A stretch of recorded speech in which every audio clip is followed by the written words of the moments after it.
одоруваат неговите 180.000 жители кои решиле за навек да останат на родните огништа.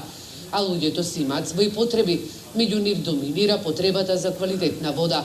Секогаш и во секое време од денот и ноќта.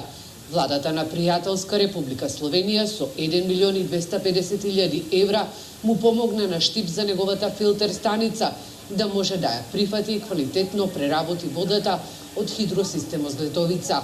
И општина Пробиштив во моментов реализира проект вреден 600.000 евра во својата филтер станица. И овие пари се донација од пријателска Република Словенија. Словенците финансираа и дел од работата на Центарот за развој на Источно-Планскиот регион, а во изминатите години помагале на повеќе општини во регионот.